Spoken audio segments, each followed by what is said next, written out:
Hello students, मैं आज बताने जा रहा हूं आप लोगों को how to draw the shear force and bending moment diagram for the simply supported beam with uniformly distributed load। इसका मतलब है एक मेरे पास simply supported beam है, ठीक है। simply supported beam है, उसमें क्या है, simply supported beam के ऊपर इसके ऊपर है uniformly distributed load, that is एक यूनिफॉर्मली डिस्ट्रीब्यूटेड लोड इसके ऊपर अवेलेबल है, ठीक है। The intensity of this uniformly distributed load is let uniformly distributed load is 20 kilo newton पर मीटर, ठीक है, ए और बी, ठीक है। तो इसको मैं सॉल्व करूंगा और मैं सेंटर में फाइंड आउट करूंगा what will be the bending moment and BMD and SFD, bending moment diagram and shear force diagram draw करना है, ठीक है। To draw our aim is to draw shear force and bending moment diagram. तो पहले मुझे इसका reactions आना चाहिए, दैट इज तीन इक्विलिब्रियम इक्वेशन यूज करूंगा, that is summation of vertical forces is equal to 0, that is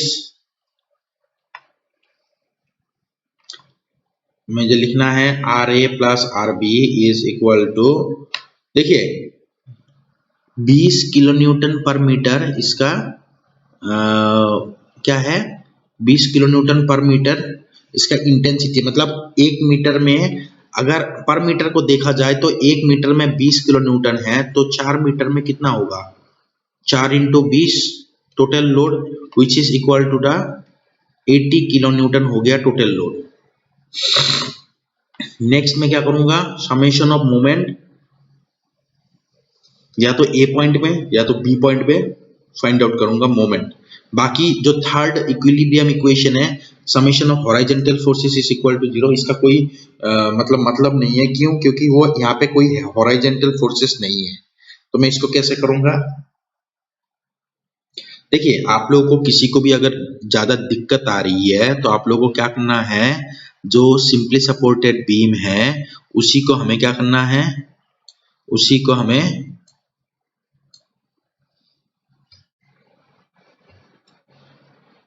एक कंसंट्रेटेड लोड में कन्वर्ट कर देना है, यूनिफॉर्मली डिस्ट्रीब्यूटेड लोड को। ये कौन सा टाइप ऑफ लोड है, यूडीएल, ठीक है। यूडीएल को मैं कंसंट्रेटेड लोड में कन्वर्ट करूंगा। टोटल लोड कितना है, 80 किलो न्यूटन। सो 80 किलो न्यूटन हो गया टोटल लोड, और सेंटर में होगा तो ये 2 मीटर और 2 मीटर दोनों तरफ हो जाएगा। सो अगर मैं देखा जाए इसी बीम को मैं, ये बीम और ये बीम दोनों ही बीम क्या है, सेम है। तो मुझे अभी रिएक्शंस निकालनी है, तो reaction will be equal to, how much will be the reaction, क्या होगा reaction, reaction will be equal to, the reaction will be equal to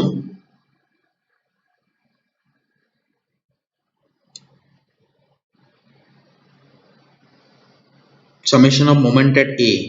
अब देखिए 80 किलो न्यूटन, इससे आप लोग फाइंड आउट करिए, इजी होगा ज्यादा अगर ये समझ में नहीं आ रहा है। तो 80 into 2 meter is equal to RB into 4 meter. जितने भी लोड है, चाहे वो 80 हो चाहे वो आरबी हो, सबका डिस्टेंस कहां तक मैं मेजर कर रहा हूं, ए पॉइंट में, क्योंकि मैं ए पॉइंट में मैं फाइंड आउट कर रहा हूं। तो therefore the RB value will be equal to 40 kilo newton हो जाएगा, 40 किलो न्यूटन हो गया load. So finally reaction end B का वैल्यू आ गया मेरे पास 40 किलो न्यूटन। अब मैं क्या करूंगा, अब मैं नेक्स्ट फाइंड आउट करूंगा, अगर दोनों लोड मिला के 40 है, नहीं 80 किलो न्यूटन है, तो आरबी का वैल्यू है 40, तो आर ए का वैल्यू कितना हो जाएगा, 80 माइनस ऑफ 40 करूंगा, क्योंकि ये देखो ये है आप लोगों का 80 और ये एक है 40, तो दूसरा हो जाएगा फिर से 40 किलो न्यूटन। लेकिन इस बीम को आप लोग देख के भी आप लोग बता सकते हैं, प्रीवियसली भी मैंने बताया था कि अगर 80 सेंटर में है तो दोनों तरफ इक्वली डिस्ट्रीब्यूट हो जाएगा 40 किलो न्यूटन, 40 किलो न्यूटन और 40 किलो न्यूटन। तो ये हो गया हम लोग का रिएक्शंस। हम लोगों ने रिएक्शंस फाइंड आउट कर लिए। नेक्स्ट क्या करना है? नेक्स्ट मुझे फाइंड आउट करना है बेंडिंग मोमेंट। अब बेंडिंग मोमेंट कैसे फाइंड आउट करेंगे? देखिए बेंडिंग मोमेंट फाइंड आउट करेंगे, बेंडिंग मोमेंट एट द मान लीजिए मैं सेंटर पॉइंट में फाइंड आउट करूंगा, यहाँ पे फाइंड आउट करूंगा सेंटर पॉइंट में। तो सेंटर पॉइंट का एक पॉइंट मेंशन करते हैं सी पॉइंट। तो सी पॉइंट में बेंडिंग मोमेंट फाइंड आउट करना है सेंटर पॉइंट में। तो बेंडिंग मोमेंट की वैल्यू क्या हो जाएगा? Bending moment at C point is equal to, क्या वैल्यू बनेगा? आर ए इंटू सी तक डिस्टेंस क्या होगा? R A into C. Bending moment at C is equal to R A into C तक डिस्टेंस क्या है? अगर टोटल अगर 4 मीटर है तो सी तक डिस्टेंस, ये ऑलरेडी यहाँ पे भी मैंने लिखा कर रखा हूँ, सी तक है 2 मीटर। तो सो आर ए इंटू 2 मीटर, ये हो गया डाउनवर्ड फोर्स। क्योंकि आप लोग खुद ही देखिए जो बीम है ये इस तरीके का है, मुझे यहाँ पे फाइंड आउट करना है C point and this is R A. ठीक है, ये ए पॉइंट है और इसका इंटेंसिटी है 20 किलो न्यूटन पर मीटर। तो यहाँ पे मुझे फाइंड आउट करना। सो आर ए इंटू 2 मीटर कर दिया। ये हो गया कैसा मोमेंट? ये हो गया क्लॉकवाइज। जो सी पॉइंट है, सी पॉइंट के अबाउट क्लॉकवाइज घूम रहा है। अब मुझे माइनस करना होगा कौन सा? जो एंटी क्लॉकवाइज घूमेगा। एंटी क्लॉकवाइज कौन सा घूमेगा? देखिए आर ए जो है वो ऊपर के डायरेक्शन में दिखा रहा है, लेकिन जो लोड है 20 किलो न्यूटन पर मीटर वो डाउनवर्ड डायरेक्शन में है। तो उसके लिए मुझे क्या करना होगा? माइनस करना होगा। सो माइनस ऑफ, देखिए 20 किलो न्यूटन पर मीटर, 1 मीटर के लिए 20, 2 मीटर के लिए कितना होगा? टोटल लोड, क्योंकि देखिए हर एक बार मुझे यूनिफॉर्मली डिस्ट्रीब्यूटेड लोड में टोटल लोड निकालनी है। जैसे मैंने पूरा क्वेश्चन में 80 निकाला था ना, तो यहाँ भी हाफ स्पैन के लिए मुझे टोटल लोड निकालनी है। जो टोटल लोड 1 मीटर के लिए 20, तो 2 मीटर के लिए हो जाएगी 40। सो 20 इंटू 2। अब ये जो लोड है इसमें भी क्या होगा? इसमें भी अगर मैं कॉन्सेंट्रेटेड लोड में कन्वर्ट करूं तो ऐसे दिखेगा 40 किलो न्यूटन। ठीक है, ये हो गया सी पॉइंट, ये हो गया आर ए, और ये 1 मीटर और ये 1 मीटर। तो इस तरीके ये हो गया डायग्राम फाइनली इसका। तो अगर मैं इसको सॉल्व करूं तो बनेगा 20 इंटू 2 40 इंटू 1 मीटर। तो फाइनली वैल्यू क्या बनेगा? आर ए का वैल्यू है 40 into 2 80 minus of 40 equal to 40 kilo newton meter. 40 kilo newton meter हो जाएगा bending moment at C point. लेकिन यूनिफॉर्मली डिस्ट्रीब्यूटेड लोड का आप लोगों को ये भी याद रखना है कि यूनिफॉर्मली डिस्ट्रीब्यूटेड लोड का डायरेक्ट फॉर्मूला है, that is bending moment at C point is equal to WL²/8। ये फॉर्मूला आप लोगों को याद रखना है, ठीक है, WL²/8। इससे भी डायरेक्ट वैल्यू आ जाएगा, इतना करने की जरूरत नहीं है। बाकी देखिए मैंने जो भी समझाए हैं up to 40 kilo newton meter by concept सिखाए हैं, लेकिन आप लोगों को अगर डायरेक्ट बनानी है तो डायरेक्ट WL²/8 लगा के भी बना सकते हो। डेट इज W की वैल्यू कितना है? 20 किलो न्यूटन पर मीटर। लेंथ कितना है? टोटल लेंथ है 4 मीटर, स्क्वायर डिवाइडेड बाय 8। सो इससे वैल्यू बनेगा, देखिए 8 और ऊपर 16 रहेगा तो 2 हो जाएगा, 2 2 40। सो 40 किलो न्यूटन मीटर। देखिए ये आंसर यहाँ पे भी आ रहा है, डायरेक्ट फॉर्मूला से भी आ रहा है। तो इस तरीके से मुझे यूनिफॉर्मली डिस्ट्रीब्यूटेड लोड में बेंडिंग मोमेंट निकालनी है। इसके बाद मैं आप लोगों को बताऊंगा कि इसका जो बेंडिंग मोमेंट डायग्राम है एंड शियर फोर्स डायग्राम है कैसे बनानी है। इसके बाद मैं शियर फोर्स के बारे में थोड़ा बता देता हूँ। Shear force at A point, shear force at A point का मतलब है reaction at A point. Shear force at B point is equal to reaction at B point and shear force at center point is equal to कितना होगा? Centre point में कितना होगा? R A minus of 20 into R A minus of, देखिए ये वाला diagram है, इससे समझिए, ये वाला डायग्राम से, कौन सी डायग्राम से, इस वाला डायग्राम से। So R A minus of C point तक देखिए कितना लोड है ऊपर, 40। So R A minus of 40, R A minus of 40 या 20 इंटू 2, तो आर ए का वैल्यू है 40, तो 40 minus of 40 is equal to 0 बनेगा सेंटर में शियर फोर्स। और बाकी आर ए का वैल्यू है 40 किलो न्यूटन और शियर फोर्स एट बी, इसका भी वैल्यू है 40 किलो न्यूटन। लेकिन ये आप लोगों को ध्यान रखना है कि दोनों ही पॉजिटिव नहीं बनेगा, क्योंकि लेफ्ट आप मैंने ऑलरेडी बता कर रखा है, left up is positive and right up is negative. ये है sign convention for shear force. So जो ये वाला तो पॉजिटिव बन जाएगा, लेकिन ये राइट के अपवर्ड है, ये वाला ये निगेटिव बनेगा। This one is negative and this is positive. तो उस तरीके से मुझे शियर फोर्स डायग्राम बनानी है और बेंडिंग मोमेंट डायग्राम बनानी है। तो वैल्यूज आप लोगों को पता ही है क्या क्या है। बेंडिंग मोमेंट सेंटर में है 40 किलो न्यूटन मीटर। अब ये चीज याद रखना है आप लोगों को कि ये जो बीम है, मैं पहले बीम बना लेता हूं, ये बीम है, ठीक है। दिस इज सॉरी,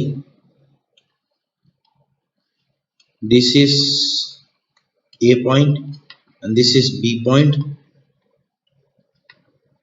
ठीक है। यहाँ पे ये बीम है हम लोग के पास 20 किलो न्यूटन पर मीटर और 4 मीटर के वैल्यू है।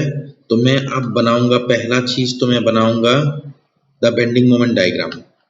बेंडिंग मोमेंट डायग्राम बनाऊंगा ए पॉइंट और बी पॉइंट में। तो मेरे पास वैल्यू है this is A point and this is B point. So यहाँ पे मेरा बेंडिंग मोमेंट डायग्राम कैसा बनेगा, यहाँ पे मेरा बेंडिंग मोमेंट डायग्राम बनेगा। पहले तो वैल्यू को नोट डाउन करना है। सेंटर में वैल्यू क्या था, सेंटर में वैल्यू आया था 40। सो 40 वैल्यू आया था। देखिए सेंटर में मेरे पास वैल्यू है 40 किलो न्यूटन मीटर।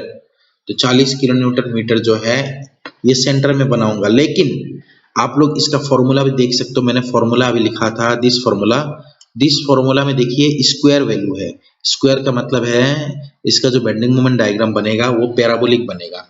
तो पैराबोलिक मुझे बनानी है 40 वैल्यू का,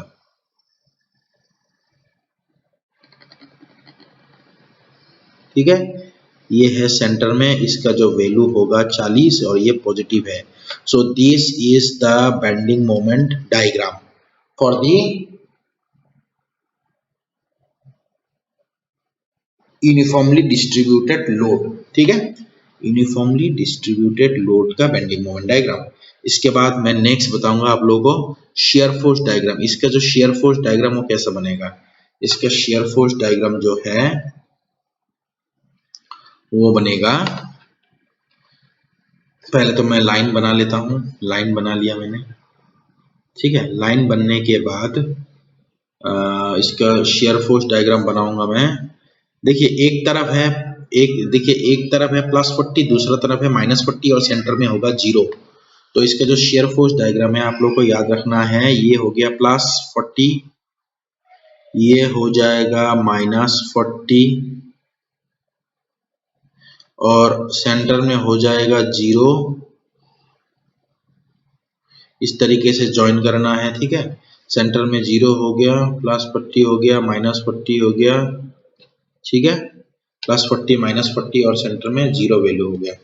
ये हो गया हम लोग का 40, ये भी हम लोग का हो गया 40 and this is the C point, यार value is 0, this is plus और ये माइनस। तो आप लोगों को याद रखना है जो बेंडिंग मोमेंट डायग्राम है वो पैराबोलिक बनेगा। This diagram is parabolic but the shear force diagram is linear और ये हो गया आप लोगों का shear force diagram. This is the shear force diagram and this is the bending moment diagram for uniformly distributed load. Uniformly distributed load के लिए इस तरीके का shear force diagram बनेगा और इस तरीके का bending moment diagram बनेगा। तो डायरेक्टली आप लोग कॉन्सेप्ट से भी निकाल सकते हो या तो फॉर्मूला से भी डायरेक्टली निकाल सकते हो for uniformly distributed load in a concentrated in a simply supported beam, UDL in a simply supported beam। ठीक है, थैंक यू। तो बाकी जो भी है आप लोग मेरा चैनल को सब्सक्राइब कीजिए अगर किसी ने सब्सक्राइब नहीं किया है, और लाइक वगैरह प्रेस कर दीजिए, और अगर कोई डाउट्स वगैरह हो तो please right it in the comment box. Okay, thank you.